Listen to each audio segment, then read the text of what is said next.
Twelfth class. हम जो chapter पढ़ रहे हैं आजकल वो पढ़ रहे हैं बायोटेक्नोलॉजी। और बायोटेक्नोलॉजी में हमने पिछले लेक्चर में हमने एक्शन ऑफ रेस्ट्रिक्शन एंजाइम पे बात की थी कि जो रेस्ट्रिक्शन एंजाइम होता है आपके, वो किस प्रकार से क्या करते हैं, वर्क करते हैं। ठीक है, तो आपको पता लग गया होगा आपको कि इको R1, ठीक है, एक रेस्ट्रिक्शन एंजाइम है। ये किस पे कट लगाता है ना। उसके बाद हमने देखा था कि जो हाइंड जो सेकंड था, ये भी एक प्रकार का रेस्ट्रिक्शन एंजाइम्स है। ठीक है, तो ये एक पैलिंड्रोमिक सीक्वेंस पे क्या लगाते हैं, कट लगाते हैं। ठीक है, और आपको ये भी पता है कि पैलिंड्रोमिक सीक्वेंसेस क्या होते हैं। ठीक है ना।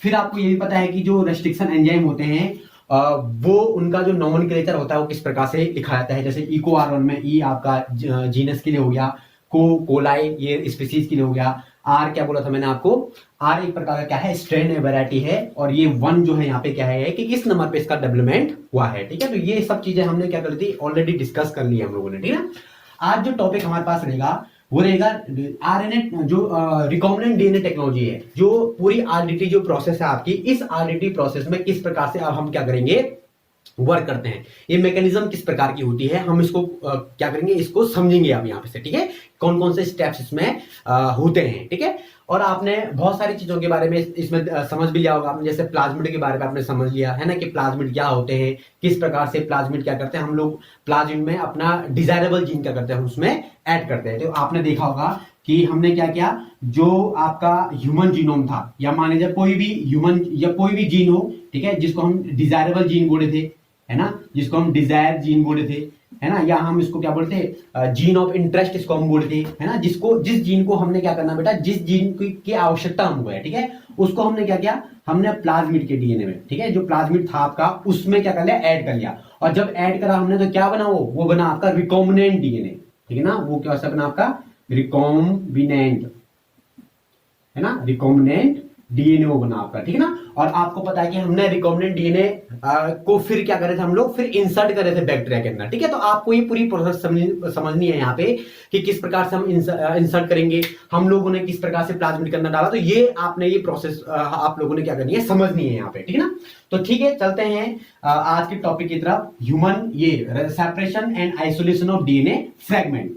अब ये separation of and isolation of DNA fragments आपको कैसा मिला, तो देखिए सबसे पहले आपने क्या किया, आपने जो आपके पास क्या था, जो आपके पास डीएनए था, है ना, जो आपके पास क्या था, ह्यूमन जीनोम था। ये समझो कि आप ये समझो, एग्जांपल ये लो कि आप इंसुलिन का जो जीन है उसको डालना चाह रहे हैं कहां, बैक्टीरिया से, या उस इंसुलिन को आप प्रोड्यूस करना चाह रहे हैं क्या, कॉमर्शियली। तो आप सबसे पहले क्या करोगे, जो आपका डीएनए होगा, जो ह्यूमन जीनोम होगा, ठीक है ना, पूरा का पूरा क्या होगा, डीएनए का सीक्वेंस होगा ना ह्यूमन का, उसमें से आपको क्या करना पड़ेगा, उसमें से आपको वो इंसुलिन वाला जो जीन है उसको क्या करना पड़ेगा, सेपरेट करना पड़ेगा, सेपरेशन करना पड़ेगा उसका। ठीक है ना, तभी तो जाके लगाओगे उसको, नहीं पूरा जीनोम कैसे लगा पाएंगे उसको। हमको क्या करना पड़ेगा कि जो पूरा का पूरा डीएनए है, ह्यूमन जीनोम का डीएनए, उसमें से केवल कौन सा वाला जीन चाहिए हमको इंसुलिन वाला जीन चाहिए। ठीक है ना, ये आपका पूरा का पूरा क्या है, ये मान लीजिए डीएनए सीक्वेंस आपका पूरा है ना, और आपको पता है कि भाई यहां से यहां तक क्या है, ये इंसुलिन का क्या है, ये जीन है, ये जीन है किसका, इंसुलिन का। तो आपको क्या चाहिए, यही वाला जीन तो चाहिए लगाने के लिए प्लाज्मिड में, है ना, यही वाला जीन तो लगाओगे यहाँ पे, कौन से पूरा का पूरा लगाओगे, पूरा थोड़ी लगाओगे आप लोग, यहाँ किसी केवल यही वाला क्या लगाओगे, जीन लगाओगे। तो आपको किस प्रकार से इसको सेपरेट करना पड़ेगा, तो सेपरेशन करने के लिए आपको पता है भाई, आपने क्या किया, रेस्ट्रिक्शन एंडोन्यूक्लियस एंजाइम का क्या किया, आपने यूज किया। अब रेस्ट्रिक्शन एंडोन्यूक्लियस एंजाइम क्या करेगा, रेस्ट्रिक्शन एंडोन्यूक्लियस एंजाइम क्या करेगा, सबसे पहले डीएनए को क्या मारेगा, कट लगाएगा वो, हरी बस में। अब कहां पे कट लगाएगा, पैलिंड्रोमिक सीक्वेंस पे क्या लगाएगा, वो कट लगाएगा। जैसे मान लीजिए आपका ये पूरा का पूरा क्या है, डीएनए है। अब आपने मान लिया जाए, आपने इको R1 से क्या किया, इसको आपने जो इको R1 था, इस रेस्ट्रिक्शन एंजाइम से क्या किया, ह्यूमन डीएनए पे क्या लगा दिया, कट लगा दिया, है ना। अब वो G8ATTC पे क्या लगाएगा, लगातार कट मारता रहेगा। ठीक है, वो ऐसे ऐसे सीक्वेंस होंगे, तो एक ही सीक्वेंस में थोड़ी लगाएगा कट, ऐसे G8ATTC तो पता नहीं कितने सारे सीक्वेंस होंगे यहाँ पे इस हमारे इस डीएनए में, है कि नहीं है। तो क्या होगा, बहुत सारे हमको क्या मिलेंगे, फ्रेगमेंट मिलेंगे डीएनए के।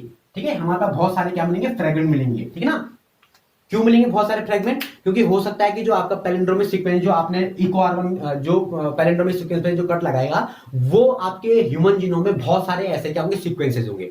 तो आपको क्या मिलेंगे, बहुत सारे क्या मिलेंगे, आपको यहाँ पे फ्रेगमेंट मिलेंगे। तो सबसे पहले आपने क्या करना है, सेपरेशन करना है उस फ्रेगमेंट का। भाई वो बहुत सारे फ्रेगमेंट मिलेंगे, तो आपको ऐसा फ्रेगमेंट चाहिए ना कि वो फ्रेगमेंट आपको मिलेगा, तभी तो जाके आप उसको क्या करोगे, प्लाज्मिड में लगाओगे। है ना, पूरा ह्यूमन जीनोम तो नहीं लगाओगे। जैसे मान लीजिए आपके पास क्या हुआ कि ये क्या था, ह्यूमन जीनोम था, और इस ह्यूमन जीनोम पे आपने क्या किया, कट लगा दिया। कट लगा दिया, आपको छोटे छोटे क्या मिले, ऐसे कट मिले, ठीक है। अब मान लीजिए ये वाला जीन क्या था, आपका इंसुलिन वाला जीन है, तो पहले क्या करना पड़ेगा आपको, ये वाला जीन क्या करना पड़ेगा, निकालना पड़ेगा, सेपरेशन करना पड़ेगा इसका, आइसोलेशन करना पड़ेगा इसका, तब जाके क्या करोगे आप, इसको बैक्टीरिया के प्लाज्म में क्या करोगे, इसको लगाओगे, तभी तो लगाओगे यहाँ पे, जब आप इसको सेपरेट करोगे पहले, ठीक है ना। तो सेपरेशन करने की एक टेक्निक होती है बेटा, जिसको हम क्या बोलते हैं, जेल इलेक्ट्रोफोरेसिस बोलते हैं, ठीक है ना। आपके पास बहुत सारे फ्रेगमेंट आ गए, और फ्रेगमेंट आने के बाद आपने क्या किया, जेल इलेक्ट्रोफोरेसिस क्या करोगे, इस प्रोसेस का यूज करोगे, और इस प्रोसेस का यूज करने के बाद आपको जो आपको डिजायरेबल डीएनए चाहिए, जो आपको जीन ऑफ इंटरेस्ट चाहिए, वो आपको क्या हो जाएगा, मिल जाएगा, ठीक है। अब वो कैसे मिलेगा, तो देखो इसको थोड़ा सा समझते हैं इसको, कि सबसे पहले तो जेल इलेक्ट्रोफोरेसिस का मतलब क्या होता है। देखो जेल क्या है बेटा, एक मीडियम होता है, ठीक है, एक मीडियम है जेल। अरे बात समझ, आपने जेली खा रखी होगी ना, तो बिल्कुल आप समझो कि जेली की तरह ही क्या होता है, मीडियम होता है, जेल बोलते हैं इसको, ठीक है ना। दूसरा क्या है, इलेक्ट्रोफोरेसिस, इलेक्ट्रोफोरेसिस। अब यहां पे क्या होगा, इलेक्ट्रो का मतलब होता है आपका इलेक्ट्रिक फील्ड, इलेक्ट्रिक फील्ड आपने जनरेट किया। फोरेसिस का मतलब होता है due to the electric field the DNA molecule will be travel. अरे बात समझ, यहां पे क्या होगा आपका, कि जब आप इलेक्ट्रिक फील्ड यूज करोगे, इलेक्ट्रिक फील्ड यहां पे यूज करोगे, तो डीएनए के जो फ्रेगमेंट आपको मिले हुए हैं, वो जेल इलेक्ट्रोफोरेसिस मशीन पे क्या करेंगे, ट्रेवल करेंगे। ये हमने कहां पढ़ा था बेटा, ये हमने पढ़ा था डीएनए फिंगरप्रिंटिंग में, जहां पे हम क्या करेंगे, सेपरेशन ऑफ आपका फ्रेगमेंट, जो अलग अलग लेंथ के आपको फ्रेगमेंट मिले थे ना, जिसको हमने क्या बोला था, RFLP, restriction fragment length polymorphism. जिसने वो वीडियो नहीं देखा तो उस वीडियो को भी देख लेना, ठीक है। रेस्ट्रिक्शन फ्रेगमेंट लेंथ पॉलीमॉर्फिज्म, यानी कि हमको रेस्ट्रिक्शन एंजाइम करने के बाद फ्रेगमेंट मिले, हमको अलग अलग लेंथ के क्या मिले, हमको फ्रेगमेंट मिले। तो उस अलग अलग लेंथ में के जो फ्रेगमेंट आपको मिले, आपने क्या किया उसमें, चलाया आपने उसमें। लेकिन यहाँ पे क्या करें हम लोग, यहाँ पे इसको हम लोग यहाँ पे क्या करें, वहां पे तो हमने खाली ट्रेवल करवाया था, ठीक है ना, और उससे क्या किया, मैच किया था हमने वहां पे। यहाँ पे क्या चाहिए हमको, यहाँ पे ट्रेवल कराएंगे हम लोग, लेकिन हमको फ्रेगमेंट चाहिए जो हमको चाहिए, वो फ्रेगमेंट को हम क्या करेंगे, आइसोलेशन करेंगे वहां पे, ठीक है ना। अब देखो, यानी हमने क्या किया, जेल का यूज करने के बाद हमने क्या किया कि क्या किया हमने, जेल का यूज करने के बाद इलेक्ट्रिक फील्ड जनरेट किया, और जैसे ही हम इलेक्ट्रिक फील्ड जनरेट करेंगे तो डीएनए के मॉलिक्यूल क्या होंगे बेटा, वो मूव करेंगे। अब वो कहां मूव करेंगे, ठीक है। तो भाई आपको पहले से पता है कि जो आपका क्या होता है, जो डीएनए होता है, वो डीएनए में कौन सा चार्ज होगा, नेगेटिव चार्ज होता है, ठीक है ना, due to the phosphate group. Phosphate group होने की वजह से क्या होता है, डीएनए में आपका नेगेटिव चार्ज होगा, ठीक है। तो देखिए ये जो आपका क्या होता है, एनोड, ठीक है, एनोड होता है आपका पॉजिटिव चार्ज, और कैथोड होता है आपका कौन सा चार्ज, नेगेटिव चार्ज, ठीक है ना। तो डीएनए मॉलिक्यूल कहां से कहां की तरफ चलेगा, डीएनए मॉलिक्यूल आपका कैथोड से कहां चलेगा, आपके एनोड की तरफ चलेगा, क्योंकि डीएनए मॉलिक्यूल पे आपका नेगेटिव चार्ज है, वो पॉजिटिव चार्ज की तरफ क्या करेगा, मूवमेंट करेगा। आरी बात समझ में। तो यहां पे आपको ये चीजें ध्यान रखनी है कि जब आप डीएनए मॉलिक्यूल को जेल इलेक्ट्रोफोरेसिस पे यूज करोगे, तो उसके नेगेटिव एंड पे क्या करोगे, आप लोग उसको रखोगे, ठीक है ना। अब आपको एक स्क्रीन पे एक डायग्राम दिखाई दे रहा होगा, ठीक है, वो आपने ऑलरेडी बना लिया है, वो एनसीईआरटी का डायग्राम है, ठीक है। और एनसीईआरटी का डायग्राम है, आप उसमें कुछ देख पा रहे होंगे, उसमें कुछ इस प्रकार से क्या लगी है बेटा, वो बिल्कुल स्लैंटिंग में है, हम लोग थोड़ा सीधे में बनाएंगे उसको, ठीक है। वो इस प्रकार का क्या है, आपको इस प्रकार का आपको एक सीट दिखाई दे रही होगी, है ना। अब उस सीट में क्या है, आप ऊपर से देख पा रहे होंगे कि बहुत सारे क्या होंगे, वो आपके क्या हैं, इस प्रकार से वेल लगे हुए हैं, दीज आर द वेल, इनको हम क्या बोलेंगे, वेल बोलते हैं, ठीक है ना। अब क्या होगा, अब हम क्या करते हैं कि इन वेल में, इस वेल में, इस वेल में, इस वेल में, इस वेल में, इस वेल में, इस वेल में, सब में क्या करेंगे, आपका डीएनए भरेंगे, ठीक है। जो आपको फ्रेगमेंट मिले हुए थे ना, उन फ्रेगमेंट को आप क्या करेंगे, इसमें डालेंगे, ठीक है ना। अब क्या होगा कि जब आप इसको डालेंगे, तो यहां पे कौन सा चार्ज होगा, यहां पे नेगेटिव चार्ज होगा, यहां पे कौन सा चार्ज होगा, यहां पे पॉजिटिव चार्ज होगा। तो आपके डीएनए के मॉलिक्यूल वो क्या करेंगे, मूवमेंट करेंगे, वो इस प्रकार से क्या करेंगे, वो मूवमेंट करेंगे, ठीक है। इस प्रकार से क्या करेंगे, वो मूवमेंट करेंगे, इस प्रकार से वो क्या करेंगे, मूवमेंट करेंगे, ठीक है ना। नीचे की तरफ जाएंगे, नीचे की तरफ जाएंगे, ठीक है, सारे के सारे नीचे की तरफ जाएंगे, ठीक है ना। अब ये नीचे की तरफ जाएंगे तो क्या होगा कि जो आपके छोटे छोटे क्या होते हैं बेटा, आपके जो फ्रेगमेंट होते हैं, वो तो बड़ी तेजी से क्या कर लेंगे, भाग जाएंगे, वो जल्दी से नीचे चले जाएंगे। लेकिन जो लंबे फ्रेगमेंट होते हैं वो ऊपर की तरफ जाते हैं। अब आप बोलोगे सर कि हमको कैसा पता चलेगा कि हमको ये वाला फ्रेगमेंट चाहिए, मान लेते हैं ये वाला फ्रेगमेंट चाहिए। बेटा साइंटिस्ट पहले से ही ये पता लगाते हैं कि जो आपका डिजायरेबल डीएनए जो आप लेना चाहते हो उसकी डेंसिटी क्या है, उसका मास क्या है, अरे बात समझ। और उस आधार पे वो पहले से ही उनका ये रहेगा, पहले से ही उनको पता लग जाता है कि भाई ये डीएनए जो है, जो हमको जीन ऑफ इंटरेस्ट हमको लेना है वो कहां पर तक जाएगा, तो वो उसी पार्ट को क्या करेंगे, निकालेंगे वहां पे। वो पहले से ही उनका कहते हैं पूरा का पूरा क्या रहता है, उनके पास पूरी की पूरी हिस्ट्री रहती है उस जीन की, है ना। वो पहले से उनको पता रहता है भाई ये वाला जीन की इतना ज्यादा डेंसिटी होगा, तो इतने ज्यादा डेंसिटी होने के कारण ये इतने यहाँ इस लेंथ तक चलेगा ये, तो वहां से क्या करेंगे, उसको कट लगा देंगे उस पर, यहां से वो ले लेंगे उसको। अरे ना बात समझ में। तो ये इस प्रकार की प्रोसेस होती है, ठीक है ना। तो ये क्या करेंगे, यहाँ पे नेगेटिव चार्ज होगा, यहाँ पॉजिटिव चार्ज होगा, ये नेगेटिव चार्ज से पॉजिटिव चार्ज की तरफ क्या करेंगे, ये मूवमेंट करेंगे आपके डीएनए के फ्रेगमेंट, ठीक है ना। और आपको क्या मिलेंगे, छोटे छोटे फ्रेगमेंट जो होंगे वो नीचे की तरफ मूव करेंगे, और जो बड़े बड़े फ्रेगमेंट होंगे वो आपके ऊपर की तरफ क्या करेंगे, वो चलते रहेंगे, ठीक है ना, वो पीछे ही छूट जाएंगे मतलब। अब जेल इलेक्ट्रोफोरेसिस से मैं पहले तो बात ये आती है कि भाई हम इसमें जेल कौन सा यूज कर रहे हैं, ठीक है ना। तो बड़ा इंपॉर्टेंट है बेटा, इसमें जो जेल यूज होता है वो एगारोज जेल यूज होता है, एगारोज जेल। एक मशीन होती है, ठीक है, उस मशीन में एक इस प्रकार की सीट होती है, ठीक है ना। इसमें हम एगारोज जेल डालते हैं, और डालने के बाद क्या होता है कि थोड़ी देर बाद इसकी सीट बन जाती है, कैसी जेल जैसी सीट बन जाएगी, ठीक है। और उसमें कॉम होती है, किस प्रकार से कॉम, इस प्रकार से कॉम होती है, ठीक है, इस प्रकार से कॉम होती है। उस कॉम को हम यहाँ ऊपर से रखते हैं ऐसे करके, जैसे ऊपर रखेंगे तो इस पे ऐसे वेल बन जाएंगी, ये वेल है। और इन वेल में क्या करते हैं हम लोग, डीएनए डालते हैं, डीएनए फ्रेगमेंट। उसके बाद क्या करेंगे, यहाँ पे जैसे इलेक्ट्रिक फील्ड जनरेट करेंगे, ये अपने मूवमेंट की तरफ क्या कर देंगे, ये चलते रहेंगे। तो यहाँ पे हमने कौन सा जेल लिया, हमने यहाँ पे लिया आपका एगारोज जेल यूज किया, ठीक है। और ये एगारोज जेल कहां से मिलता है, ये अगर एक क्या होती है, एल्गी होती है बेटा, वेरी इंपॉर्टेंट। अगर क्या होती है, एक एल्गी होती है। इस अगर एल्गी से, ये एक सीवीड होती है ये, ठीक है ना, एक सीवीड होती है, ठीक है ना। और इस अगर एल्गी से क्या करते हैं हम लोग, एगारोज जेल को लेते हैं, और एगारोज जेल का यूज हम कहां करेंगे, जेल इलेक्ट्रोफोरेसिस में हम लोग करते हैं, ठीक है ना। फिर जेल इलेक्ट्रोफोरेसिस की जो टेक्निक होती है, इससे हम कौन कौन सी चीजों से कौन कौन सी चीजों को सेपरेट कर सकते हैं। तो बेटा हम यहां से हम डीएनए को सेपरेट तो कर रहे हैं, इसके साथ साथ हम यहाँ पे आरएनए को भी सेपरेट कर सकते हैं, और इसके साथ साथ हम यहाँ पे प्रोटीन को भी सेपरेट कर सकते हैं। अगर आरएनए के मॉलिक्यूल का आपको सेपरेट करना है तो तब भी आप जेल इलेक्ट्रोफोरेसिस का यूज करोगे।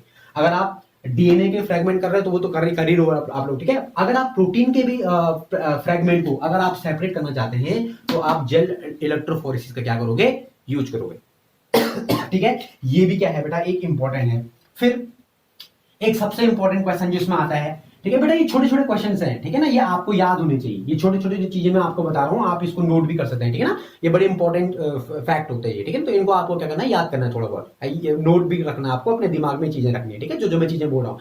जैसे जेल इलेक्ट्रोफोरेसिस में कौन सा जेल यूज होता है, एगारोज जेल यूज होता है, एगर एगर से मिलता है। तो ये कॉम्पिटेटिव एग्जाम में आप लोग जाओगे तो वहां पे एग्जाम में ये क्वेश्चंस आते हैं, ठीक है ना, बड़ा इंपॉर्टेंट क्वेश्चंस है। फिर डीएनए में कौन सा चार्ज होता है, ठीक है ना, नेगेटिव चार्ज होता है, पॉजिटिव की तरफ जाएगा, ठीक है। हम सेपरेशन किस टेक्निक से करते हैं, तो जेल इलेक्ट्रोफोरेसिस टेक्निक से करते हैं, ठीक है। एग्जाम में ये नहीं आएगा कि सीधे के सीधे जेल इलेक्ट्रोफोरेसिस टेक्निक पे लिखिए, एग्जाम में ऐसा आएगा कि separation and isolation of DNA fragment, माने कि इसको करने के लिए आप कौन सी टेक्निक का यूज करते हैं, उसको क्या करिए, उसको डिस्क्राइब कीजिए। तो आप लोगों को जेल इलेक्ट्रोफोरेसिस वहां पे अंडरस्टैंड होना चाहिए, आपको जेल इलेक्ट्रोफोरेसिस के बारे में ये पूछ रहा है, ठीक है ना। तो सबसे पहले ये ध्यान रखो कि रिकॉम्बिनेंट डीएनए टेक्नोलॉजी में सबसे पहले हम क्या कर रहे हैं, हमने सबसे पहले सेपरेशन किया, फ्रेगमेंट को लिया, हमने सबसे पहले ह्यूमन जीनोम लिया या कोई भी जीनोम लिया जिसको हमको चाहिए, जो हमको चाहिए। उसके बाद रेस्ट्रिक्शन इंडोन्यूक्लियस एंजाइम से उस पर क्या लगा दे, कट लगा दे, और जैसे ही उस पर कट लगेंगे तो बहुत सारे फ्रेगमेंट के हमको डीएनए मिलेंगे, और उस डीएनए फ्रेगमेंट को हम क्या करेंगे, तब जेल इलेक्ट्रोफोरेसिस से क्या करेंगे, सेपरेशन करेंगे उसका, और उसका आइसोलेशन करेंगे, ठीक है ना। तो यहां तक समझ में आ गया ना टेक्निक, यहां पे तक हम चल रहे हैं, ठीक है ना। अब एक चीज और समझ में बता रहा हूं आपको, देखो अब जो आपको जेल इलेक्ट्रोफोरेसिस पे जब आप यूज करते हैं, तो जेल इलेक्ट्रोफोरेसिस पे जब आपको डीएनए फ्रेगमेंट मिलेंगे बेटा, तो डीएनए के फ्रेगमेंट जो होते हैं आपके, वो ट्रांसपेरेंट होते हैं, वो कलरलेस होते हैं, उनमें कोई कलर नहीं होता, ठीक है ना। तो उसके लिए हम क्या करते हैं, डाई करते हैं, ठीक है ना, डाई करते हैं, या हम स्टैनिंग बोल सकते हैं इसको, ठीक है, स्टैनिंग करते हैं हम लोग। और स्टैनिंग करने के लिए हम क्या करते हैं, इथिडियम ब्रोमाइड का यूज करते हैं, very very very very very important, ethidium bromide, ठीक है ना, एग्जाम में आता है क्वेश्चन ये।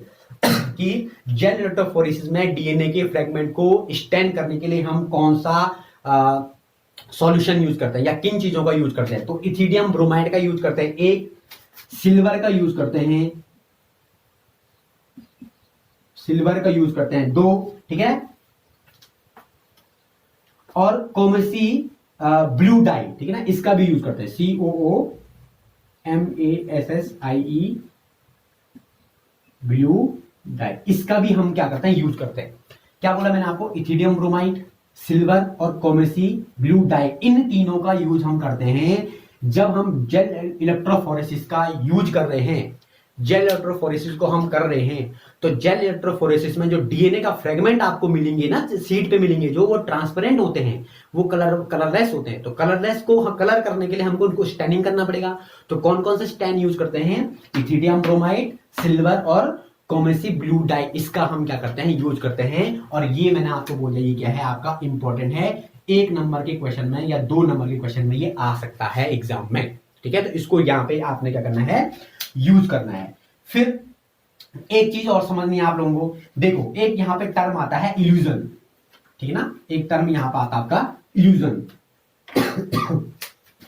इल्यूजन, ठीक है। ये इल्यूजन क्या हुआ, देखो, the separated bands of DNA are cut out from the agarose gel and extracted from the gel piece, this step is known as elution. कई बार एग्जाम में 1 नंबर के क्वेश्चन में आता है कि what is the illusion.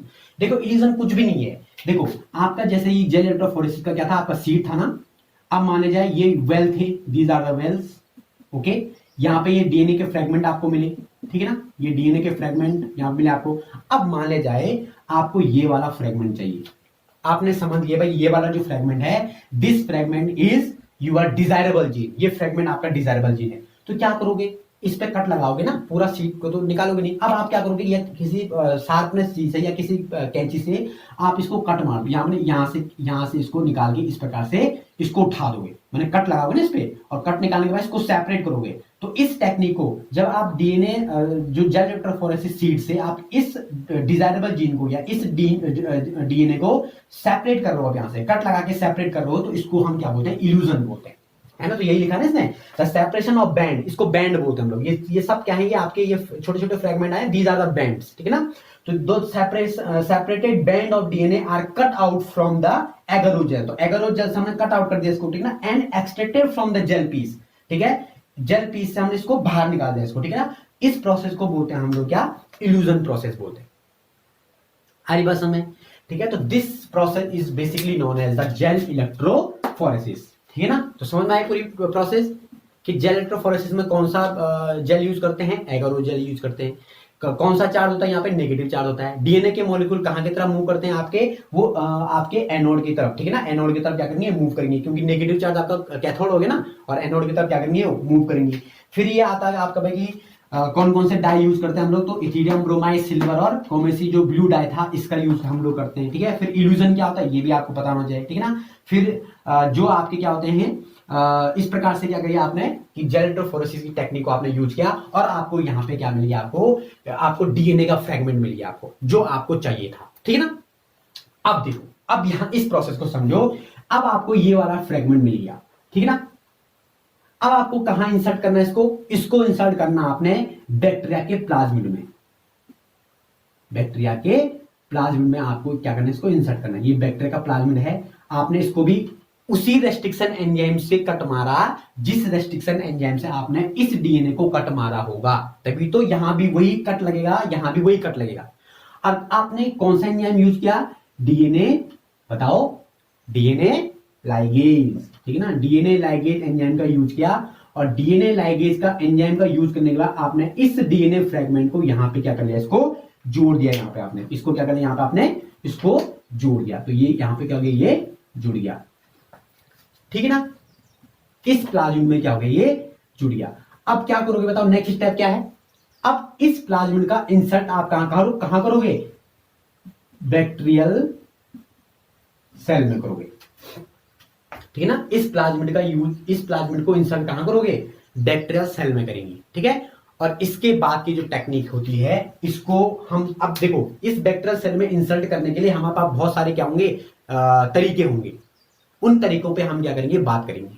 Okay, तो कल इसके बाद हम नेक्स्ट लेक्चर में क्या करेंगे, इसको डिस्कस करेंगे। तब तक के लिए बाय।